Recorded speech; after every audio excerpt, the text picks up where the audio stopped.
Selling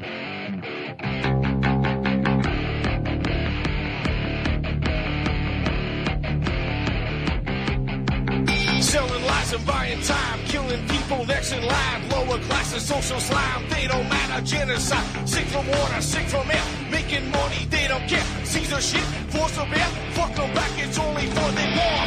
They shoot, they kill, they massacre, rape. They burn the kids, no one makes countries. Lie to your face, fight and die. Cause God forgives.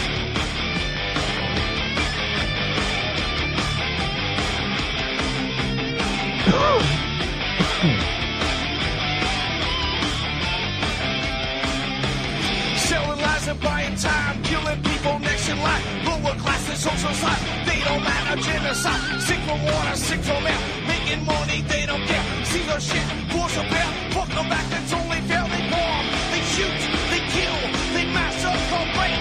They burn the kids, no one leaves countries. Lie to your face, fight and die, cause God forgives. Yeah. Coming back around again.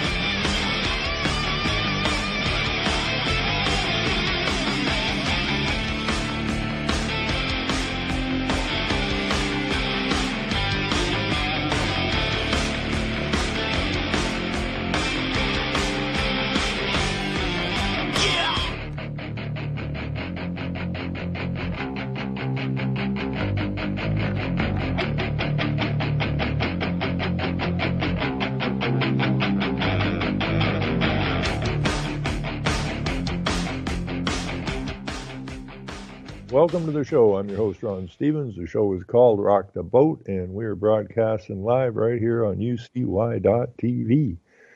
Today's the 25th of July.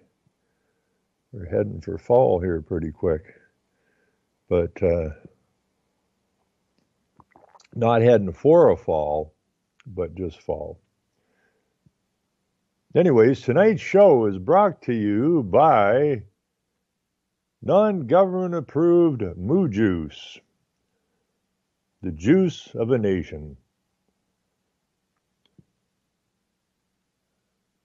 Grass-fed, unpasteurized, unpoisoned, unvaccinated, unneedled cattle, cows, who produce this beautiful, rich, refreshing juice.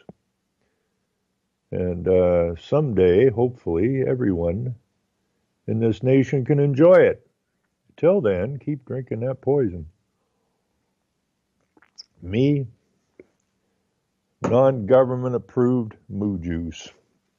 Anyways, and it tastes all the better. It really tastes all the better because they've been chasing down Michael Schmidt for it's got to be 24 years now. 24 years of being raided and constantly dragged through court. And he is still standing. That's what I call a Canadian. Right? That's what I call a Canadian. Not these wuss-bag freaking clowns that wander around in LGBTQ pride parades.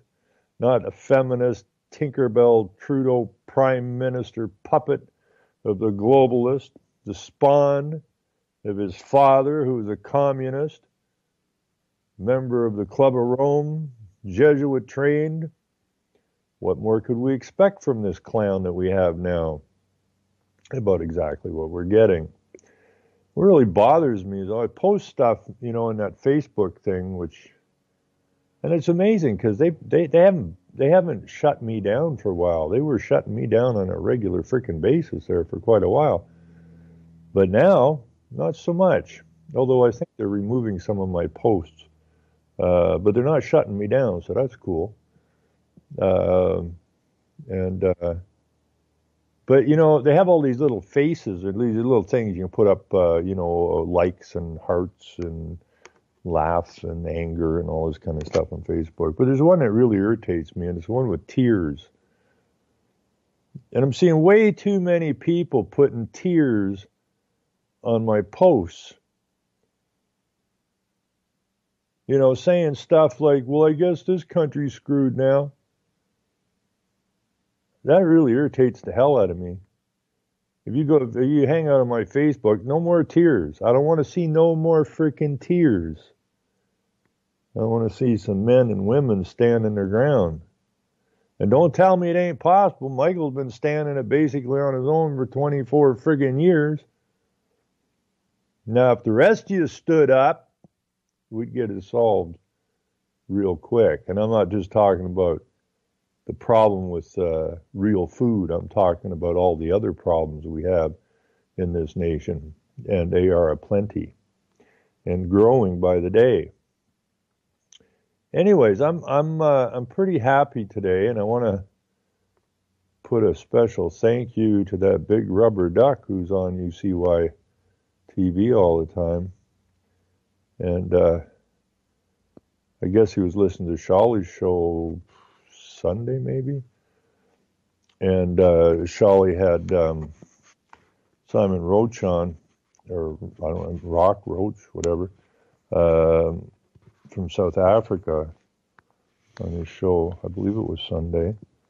And I was talking, I got a hold of him today at Chris's insistence. Although we've never met, he threatens to beat me regularly. And I can't say enough for the work that Chris does for lining some of these people up who I would likely never have run across.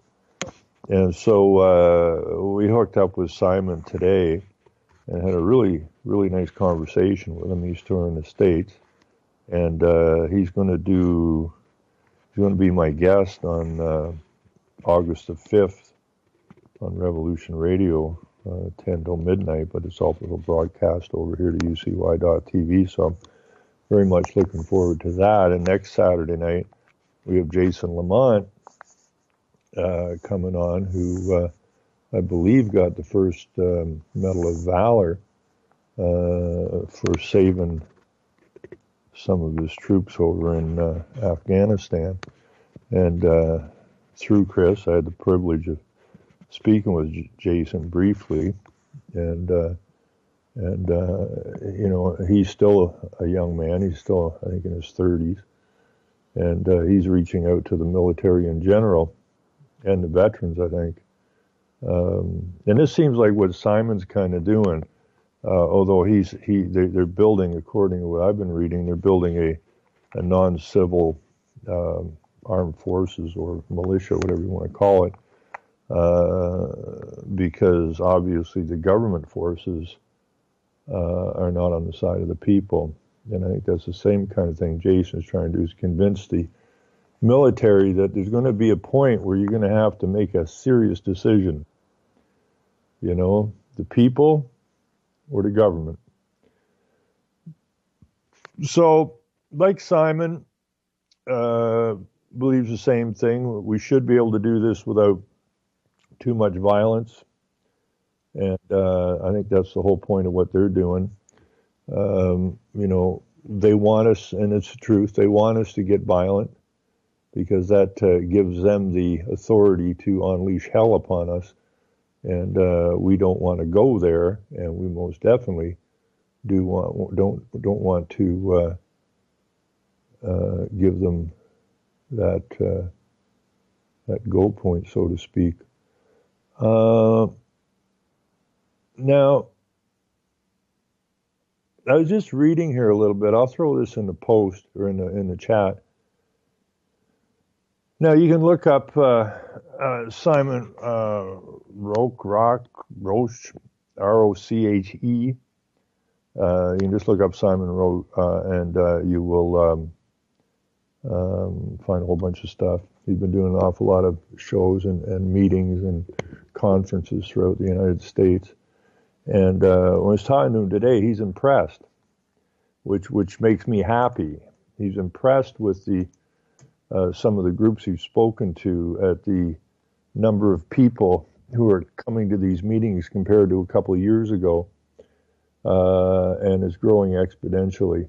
And what's really got Simon, pretty happy is that the number of young people coming to these meetings now. And that's the tough part.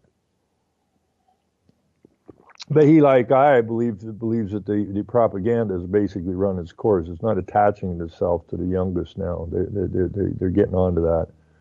They're hearing things and they're researching now. They're not just blindly listening to their teachers and the TVs and the movies anymore. They're actually bearing down and checking some stuff out. Now, I didn't read the story yet, but I saw the story about Trump speaking to like 40,000 Boy Scouts or something. And I'm not sure what he was saying to them. Probably, let's make America great again. Excuse me.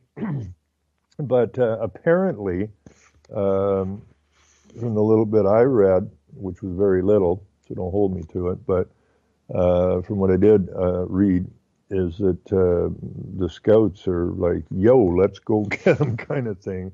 And the Scoutmasters and the left are freaking out on Trump. Like, what the hell was that? You're messing with our boys. Well, no, this is the thing. When you start putting these things together, like what Simon's saying, and I've been saying for years, we got to get to the kids or the young people. And it seems that they're starting to come around. And that's a very, very positive thing. And we're going to kick some butt. And it's the old thing. They have a picture out on the internet a lot. And it's a fairly old picture where they have the bankers and that sitting around playing cards on the table, and we, the slaves, are on our hands and knees holding with the table legs, basically. And, all we got to do is stand up and it's over. And that's absolutely the truth, and our numbers are growing. And I know there's a lot of angst out there. There's a lot of angry people out there. Just hang on to your anger. Use it in a positive way, not a negative way.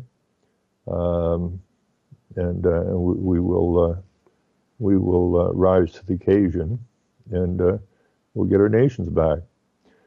So the group that Simon, I guess he's the head of it, is called the Suidlanders, SUID Landers. And according to this site, it says they're an emergency plan initiative officially founded in 2006 to prepare a Protestant Christian South African minority for a coming violent revolution. Now that right there, I think, is the most important line that we in the West must understand. It's not Christian, okay? Because that includes the Catholics, and that include, people get tangled up in this stuff, okay? It is a Protestant movement. And that's a distinction that has to be made. It is the Protestants. And our nations were basically founded by the Protestants. And they were the ones that got a hold of the Geneva Bible, which I'm studying right now, the differences, and I'm studying the timelines, and I'm starting to wonder about this KJV Bible, whether or not it was a bait and switch to bring the Catholics back into power, or Rome, because Rome had been basically booted. That's what the Reformation was about, and so the Geneva Bible is full of footnotes and sidebar notes and that. And the Geneva Bible says unequivocally that the Vatican, or the Pope rather, is the Antichrist. And anybody that's, all you got to do is look at the work of the Catholic Church and the bishops and the priests and the diddlers. And that's exactly what started the Reformation, was when Martin Luther, not Martin Luther King, but Martin Luther, who Martin Luther King was named after, got to Rome, being a devout Catholic, got to Rome and saw the decadence. And it made a light bulb go off in his head, and he went, what the hell is this? And you had to go through the church to get to God. And they were using that as well, to get rich and to enslave people, not unlike our legal system today and our governments of today. So, you know, it was the Geneva Bible that came with the Pilgrims over here on the Mayflower, and it wasn't the King James Bible, it was the Geneva Bible. That Bible was, if you were caught with that after a certain period of time, and there was only a few hundred of them out there at the time, you were in big trouble, and that was Rome being ticked off. And then King Henry made a deal with Rome because he wanted to, same time period basically, he wanted to divorce his wife, and you couldn't get a divorce. But anyways, he got taken down, he got bitch slapped, and it was and the King James Bible came after that. So I'm kind of wondering. I got a lot of research to do on that, but something smells. But anyways, we're going with this thing. So it's a Protestant Christian South African minority for a coming violent revolution. We are non-aggressive and legal in our preparation. Now I'm gonna have to do some tearing apart with this when I get Simon on the show, because some of this stuff he's dealing with, I would like him not to deal with. But this is fine because they're doing what they're supposed to be doing, regardless if they're a little bit confused in the language and the different groups and whatnot. We're non-aggressive and legal in our preparation, okay? And I'm not sure if Simon's aware that legal is not law. And if you're a Protestant Christian South African, then we need to kill the legal system, just as like Shakespeare said, or it was said in one of Shakespeare's plays. First thing, kill all the lawyers. Okay, woe unto you lawyers. So you know, a Protestant should not be dicking with the legal system, because then you're not in law. And if you're not in law, then you can't proclaim to be a Protestant. It's that simple. So we'll work all this stuff out. Maybe it will help them be stronger. But anyways, constituted lawfully under the Geneva Convention. Now see, there's the next problem. It was constituted legally, not lawfully, under the Geneva Convention. So there's a couple of things here that's a bit of a problem, but their attitude is correct and their ideas are correct. We have to put this ugliness to rest. You know, like I told them, the Geneva Convention, I said, that's UN crap, man. Who do you think has put the South Africa in this position of looking at civil war? The United Nations and the evil SOBs that started it. So to go to the Geneva Convention and say, you know, no, take that and stuff that. No, just be who you are. Be a group of Protestants who are in law. Take your legal system, shove it. Take the Geneva Convention, shove it. Take all that stuff, get it out of the way. Don't need it.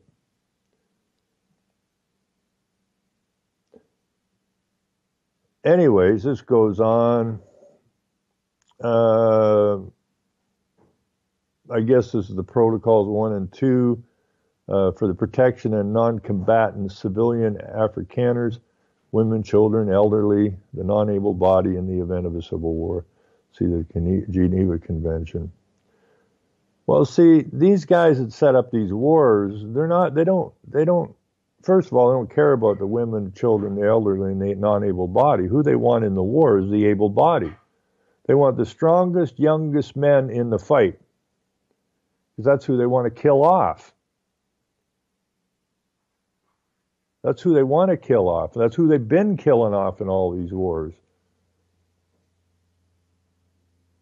So they say, well, we protect the women, children, the elderly, and non-able body. Okay, well, that's a great convention. Bull crap. Don't start wars. There's a better convention. Now, the United Nations was set up, supposedly, which was a complete and total lie, that we wouldn't have war anymore, or hunger, or poverty. Look around. You got more poverty, you got more wars, right? We haven't had a day of peace on this planet since the United Nations was instituted. There's been war every freaking day somewhere since.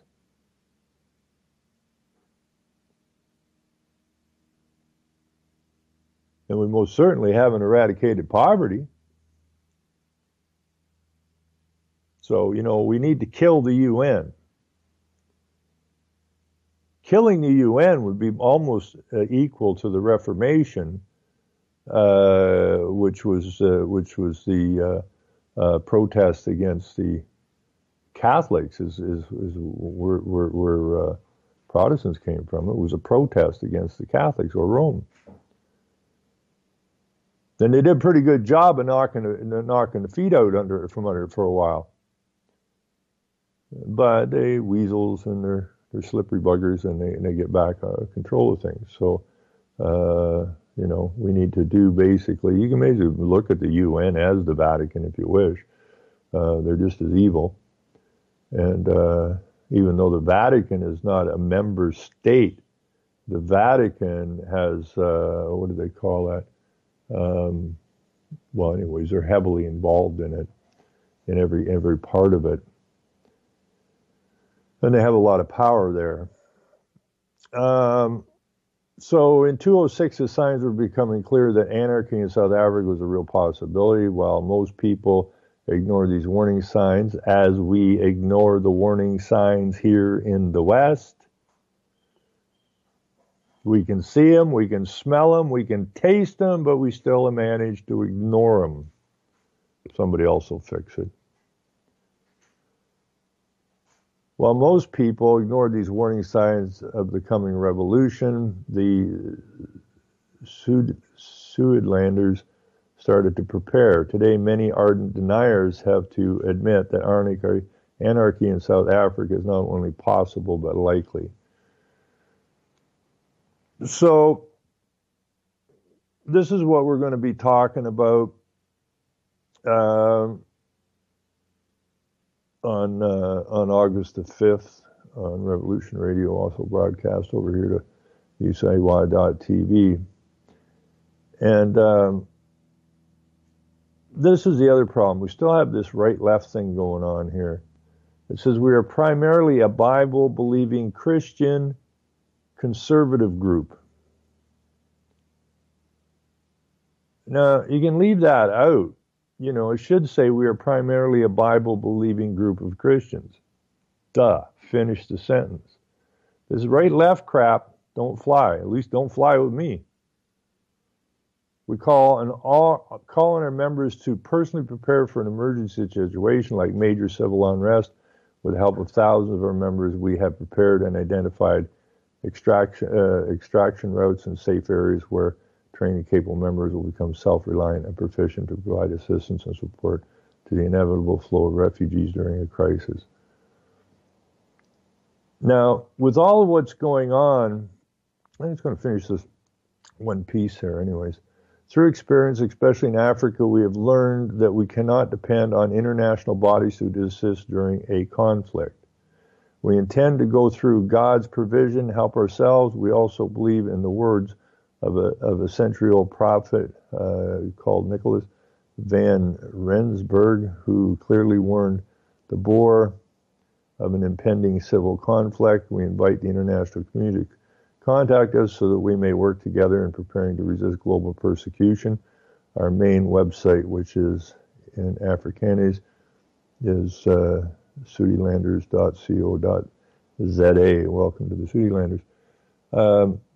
This is going to be interesting as hell. I got basically a week and a half to go through some of this stuff, and I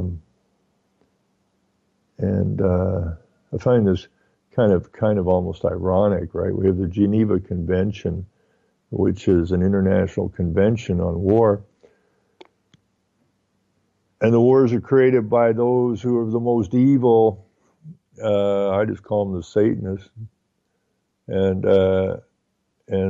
that's where they put the Geneva Bible together. But almost seems ironic that that the good people that put that Geneva Bible together got pushed aside, and instead we have UN Geneva Conventions coming out of there. And the World Health Organization, a couple of very nasty groups. Okay, so they also have a blog. I'm going to go to the blog for a second. But I find this very inspirational, because if they can do this in South Africa, then you can do it anywhere, you know. So I find this whole thing extraordinarily positive. People here in the West, man, I tell you. Now Africa is a little bit different thing, because this has been going on a long, long time. We had apartheid. Now we have basically white apartheid.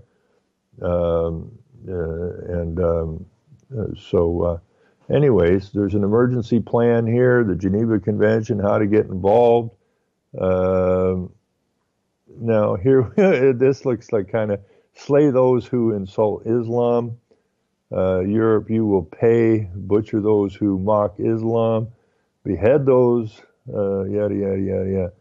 Okay, so again, this goes right back to what I was saying. This is a spiritual, psychological war, and it's not a war that needs to be fought with weaponry.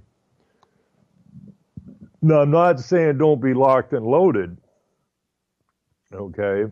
I'm just saying that is not the first step. That's the very last step, because, well, we're outgunned, aren't we? Just like in the genocide of the natives. You know, the natives did their damnedest to fight back, but they were outgunned. And we have to understand that. We're also outgunned. So we also have to understand it's a psychological, spiritual war. And so we just have to strengthen our spirit, our minds, and our spines, and we can win this.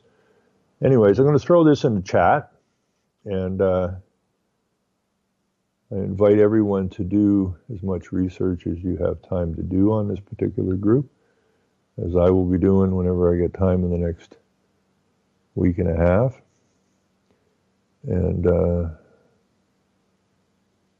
so we'll throw this into the chat. And then I'm going to go to a gentleman I haven't, and he's going to be our guest next Sunday, or next Saturday night, excuse me, Jason Lamont. And I got to admit, I haven't really, I mean, I've talked to him and stuff, but I haven't really looked at it that deeply. Now, I see where did that go? Oh, here it is. I see he's actually in Wikipedia, and there's sort of the Suidlanders are on Wikipedia as well. So I'm just going to go to Wikipedia here first and see what it's got to say. It's a short little piece. Jason Lamont, MMV, is a Canadian soldier who was among the first recipients of the Medal of Military Valor, a Canadian military decoration in recognition of actions under enemy fire in Afghanistan. He belonged to the Princess Patricia's Canadian Light Infantry. The citation reads, Corporal Jason Lamont, MMV, Edmonton, Alberta, and Greenwood, Nova Scotia, Medal of Military Valor. Corporal Lamont deployed with the Health Support Services Company battle group during Operation Archer on July 13th, 2006. Isn't that amazing, eh? The Suidlanders were formed in 2006, and Jason was over in Afghanistan in 2006, and got his... we're going to try and get these two guys together, too. We'll do a show with Jason this coming Saturday night, and then on August the 5th, we're going to do the show with Simon, and we're going to try and get Jason in and let them two guys have a chat about, their different viewpoints kind of thing. And what each of them think we have to do, and hopefully everybody can learn something from it. Anyways, as an element of the reconnaissance platoon came under heavy enemy fire from a compound located in the Helmand province, Afghanistan, and was isolated from the rest of the platoon. During the firefight, another soldier was shot while attempting to withdraw back to the firing line and was unable to continue without regard for his personal safety. Corporal Lamont, under concentrated enemy fire and with no organized suppression by friendly forces, sprinted through the open terrain to administer first aid. Corporal Lamont's actions demonstrated tremendous courage, selflessness, and devotion to duty. And so he's going to be our guest next Saturday night. And from what I understand, we have all kinds of links here. We have Valor of Four Soldiers Recognized, Legion Magazine, and the Star and Medal of Military Valor. High military honors given for feats in Afghanistan, Canada, CBC. Jason Lamont, we all stand at attention. The Governor General announces the first ever award, awarding military bravery for that.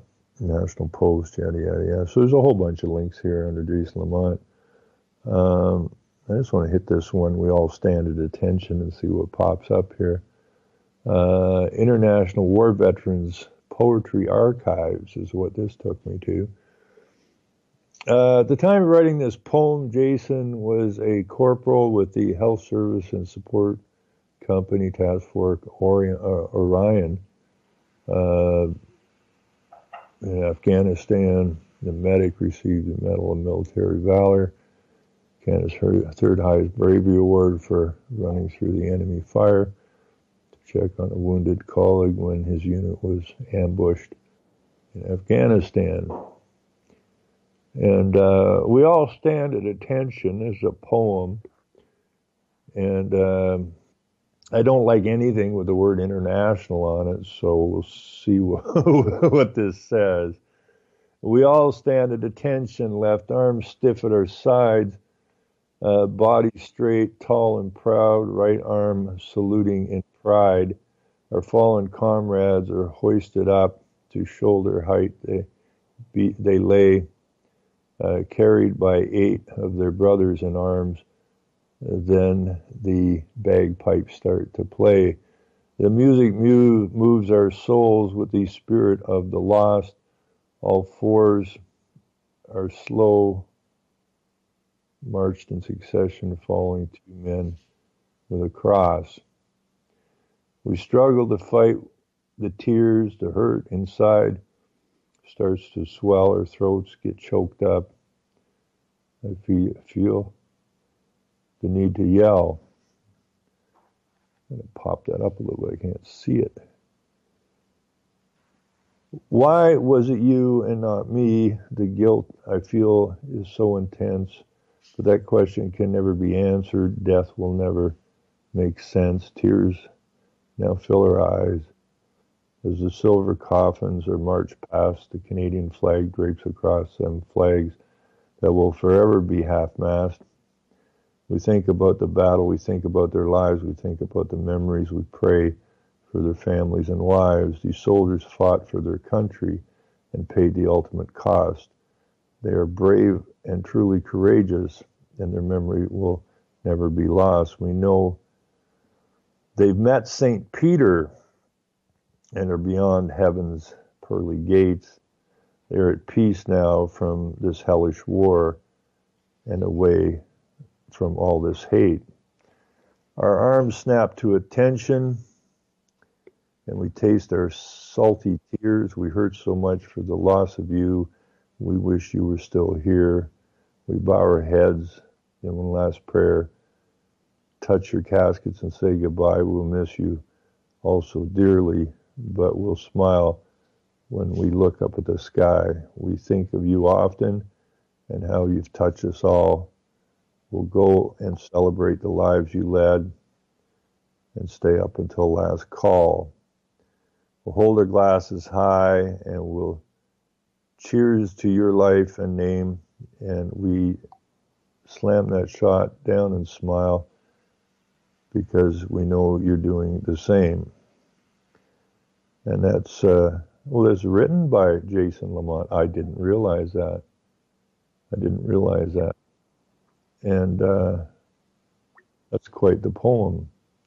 But I want to discuss that when Jason comes on the show, because I'm not sure exactly when he wrote it, but I think he has some differences of opinion probably about it now. Christopher, how are you, my friend? Doing good. You going to yell at me for something? Well, I just want to clarify. You mentioned you're going to have Jason Lamont on your show next Saturday night. This coming Saturday, yeah. 10 to 12 on Revolution Radio, simulcast over to UCY. Right. .tv. Yeah. Well, it's good. We got. No, this is brilliant. I mean, I can't thank you enough. But what I want you to understand is, when you were mentioning this Wikipedia thing, Wikipedia is not the greatest source of information. Really? No. Did you not know that, silly? What was that? What's the one what's that guy's name there that's always WikiLeaks? Yeah, Assange or Assange. Well, you can trust WikiLeaks, right? Oh yeah. Hello, I'm Julia Assange, and I keep releasing emails while I hold up the United Nations book here. Right. I mean. But anyways, no, the main reason I called in today, Ron, is because Jason did what he did out of protocol. Like, he went against orders. I think I've explained this before, but in Canada, our medics in the military, when they're in a war zone. Yeah, I know. You're supposed to stay put. No, they carry guns. They fight alongside the soldiers. Like, I believe in the American military, the medics are there to get ready to go and help save lives. No, I think some of them are carrying guns down there too, the field medics. Well, maybe now, but I know in the past that they used to. I mean, there's nothing wrong with that. I mean, the guys are there to try and save your life if you get wounded on the battlefield. But our soldiers are trained, or our medics are trained in the military to not only administer first aid, they fight back too. They're right beside you, shoulder to shoulder. And what happened with Jason was they got trapped, so that Wikipedia isn't lying when they tell you that. They got caught. They had no backup, and they come under fire, and guys were getting shot. Now there was more than one that Jason had to actually administer aid to, and so he went against protocol. So he could have been. In the military, he could have been charged for not listening to the protocol. Like, you're supposed to wait until the area is safe and then go in and administer first aid. And Jason said, screw that. I'm going in. And he, well, you'll hear more on Friday or Saturday night. No, I'm really looking forward to it because he literally... He says, I didn't dodge bullets. He said, you can't they're dodge just lousy shots. And he said, but I was deaking and dodging and running, and all I could hear was thud, thud, thud, thud, thud, trying to kill him. And he said, I thought I was dodging bullets. He said, and then I realized it wasn't. I said, no, you were. They couldn't get a bean on you because you kept moving. Well, they're just lousy shots, that's all. Oh, yeah. Yeah. He'll explain that one to you, too. the way they shoot. But well, a lot they of either shoot from the hip or they shoot from over their head. Well, Akbar! Well, what it is you got these automatic weapons, right, which aren't very accurate to start with, and then they say, well, we got lots of shells, so they just kind of try to spray stuff, right? Where in the old days, don't pull the trigger until you see the white eyes, right? That was a much more deadly affair. The amount of munitions they have to use to kill somebody now is crazy, but you're paying for it, so and it keeps people working. So what the hell? But no, I when I was reading some of this stuff from Simon and then this poem here from Jason, we have got to get these two guys together over on Simon's show on the 5th. I think these guys will really hit it off together, and I think they'll really work well together. Well, I can get Jason in. Huh? I said, I bet you I can get Jason in. Yeah, I'm sure he'll be excited to be in talking to Simon, because these guys, I think, have a lot to talk about. Well, he's concerned about South Africa, too. Well, I didn't realize, I've seen a few things, but I didn't, we don't see that here, okay? Somebody looked crooked at a what do you call this thing? Drag queen, right? And it'll be splattered all over the news, right? And we have this big mess going on in South Africa. When I never read nothing in any paper in this country about anything about South Africa, except some guy from Africa built a windmill blade to run a battery-operated radio out of sticks, and that's plastered all over the place. But something as big as a possible civil war in South Africa, you would think it would be out there on the CBC News or some of these other news sources. I never seen anything about it. The way I see it, and I've seen it for 5 years now. These white boys down in South Africa, in their own country, because Africa isn't a country. Did you know that? What? Africa is not a country. It's a continent. That part I get. Yeah. So anyway, so you got these white boys. South Africa is a country. Is a country. Yeah, South Africa is a country in Africa. Yeah. Within Africa. Right. But Africa itself is not a country full of black people. There's Asians, there's the whites in South Africa. Yeah, but the main population of whites is in South Africa, right? That was a colonization. Yeah, now their backs are against the wall. They're pushed to the ocean right now. Well, that you would expect and that they're getting raped and murdered, and a lot of bad things are happening. Well, yeah, but they had apartheid where the white people basically owned the land, and the blacks were living in shanty towns, and it's the same as a colonization here. Okay, the native people were pushed back, and it's basically the same story. And so when apartheid ended, it flipped, which is exactly what they're doing here now.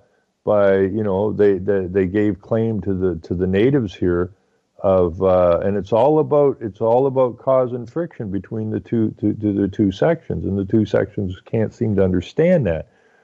It's not the blacks and it's not the whites that is the problem.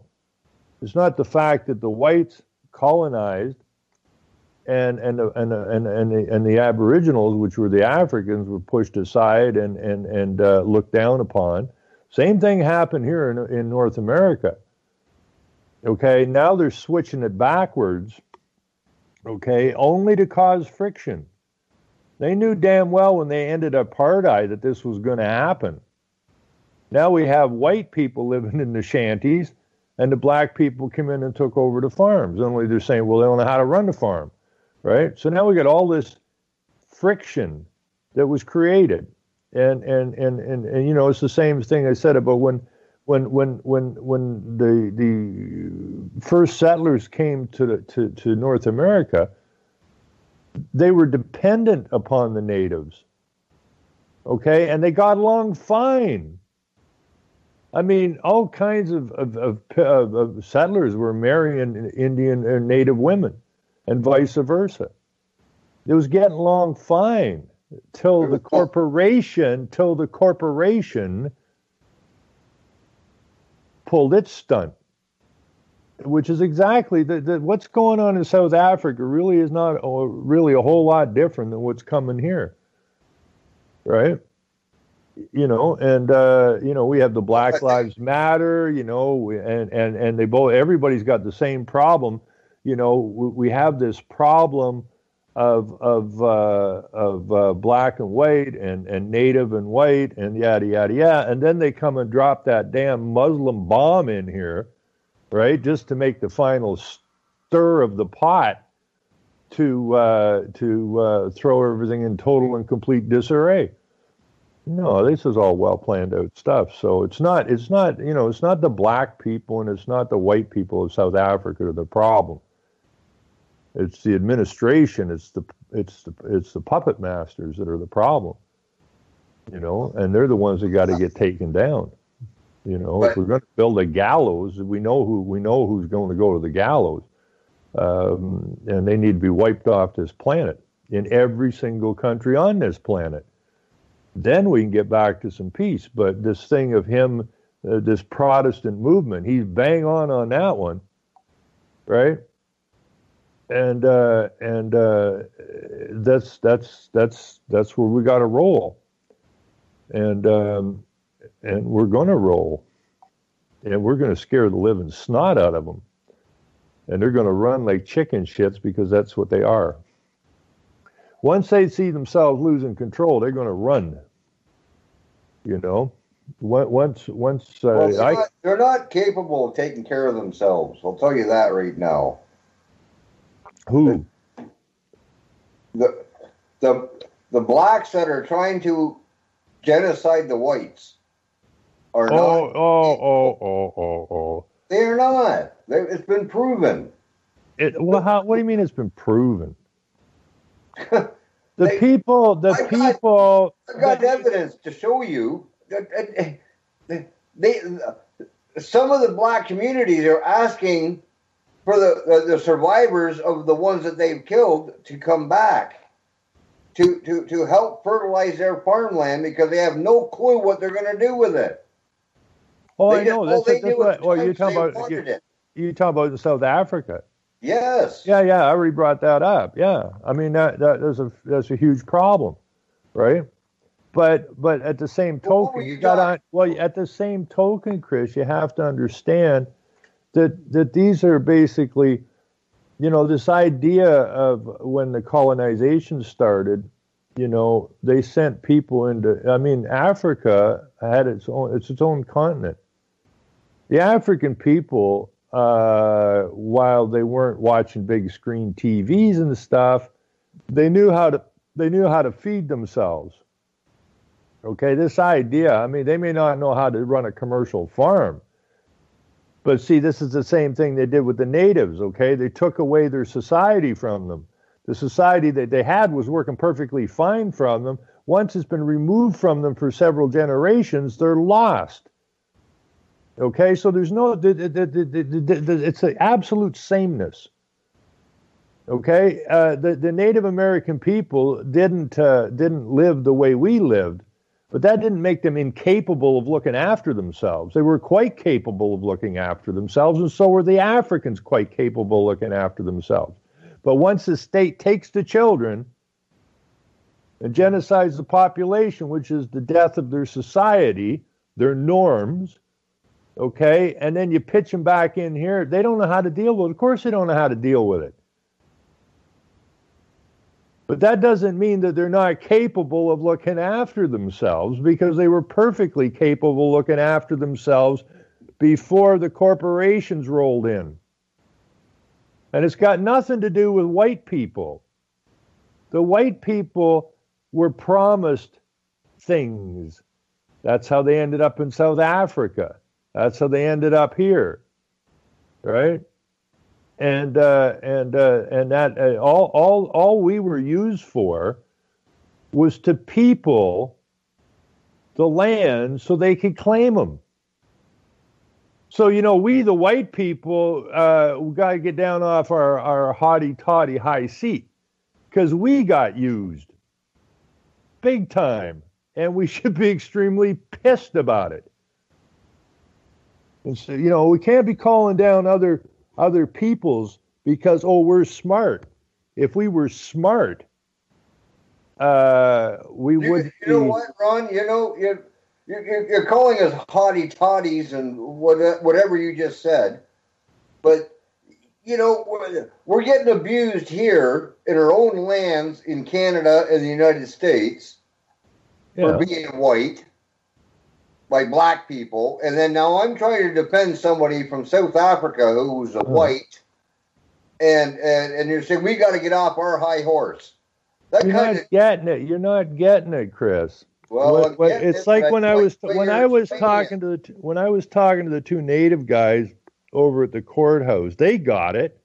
When I explained it to the white lady, or not the white lady, the native lady, about if she understood what the plan for Whitey was, she understood it immediately. It's Whitey that doesn't seem to be able to wrap their brains around it. Okay, we got used.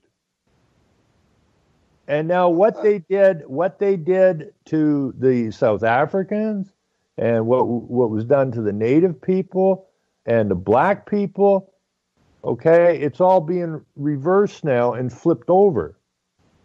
Okay, so now where we had the power, that power is being taken away from us, okay, and we're being made to be the problem. Just like the Africans were the problem. Just like the natives were the problem. They reversed it now. We're the problem. Okay, and we better understand that. So when I was talking to the native guys, you know, I'm going, look it, they understood it perfectly well. They understood it was the corporation. It wasn't the white people. It was the frickin' corporation. Okay, call that corporation the Vatican, call it the bankers, call it the lawyers. I don't give it, well, it's all one chunk. That's the problem. The white people and the black people in South Africa could have gone along just fine, but the corporation came in and moved the black people off their land and gave the land to the white people. Now, if you were a black person, you'd be pretty pissed off about that. If you were a native and you got shoved off your land, you'd be pretty pissed off about it. Okay, so now they've stewed that for generations, hundreds of years, and now they flip it. Okay, so now we're the bad guys now. Just like the black guys and the native people were the problem in the past, now we're the problem. But who stewed it all up? The corporation. And where'd the first corporation come from? Rome. Okay, where's all roads lead to? Rome. What's got to be eradicated? Rome. Why was the Reformation brought up? To get rid of frickin' Rome. So when these guys are the Protestants, which is the protesters against the Catholic and Rome and the Vatican, these guys are on the right side of this fight. But the fight isn't between them and the black people. And I think when we talk to Simon today, he gets it. He gets it. That's why we got to settle this out without the violence. These people have to shake hands and say, we are both being used by those guys. You're not the problem. We're not the problem. Those guys are the problem. Let's go get it together. Let's join forces and go get those sons of bitches. And then we can live in peace. So we got to stop this division all over the place. Okay, the native people, and with us, the South Africans, they're the native people, just like our native people. We got to join up together. We got to, get around this nonsense, right? Well, if we stay divided, we're going down. Yeah, but who are those guys you're talking about? Those guys? Yeah. Well, we have to clean our government houses immediately. That's numero uno. These people, I have no problem. I have no problem with setting up a gallows, right? These people need to be dealt with, period. Okay, because they're all, every single nation is a member state of the United Nations, which is the same frickin' group of people that brought you the international money markets and the Fed. These are the same people that took you from law and put you into legal. These are the same people who started all the wars. These are the people who start the depressions, right? It's all manipulation. So we got to get rid of the manipulators. Those guys that think that they get to play God, got to go bye-bye. I pride myself on being able to get along with pretty much anybody. Stateside, when I was down there working, people say you can't go in there and you can't do anything. What's that all about? The amount of fear down there was ridiculous. And I didn't have any problem, right? Because I don't walk in fear, and I don't look at somebody who I haven't met yet as my enemy. And get along fine. I'll speak my piece, and I'll defend myself if necessary. But this idea to take huge groups of people and target them with whatever is stupid. Absolutely stupid. Because that means that you've been propagandized by the corporation, which entails all these manipulators,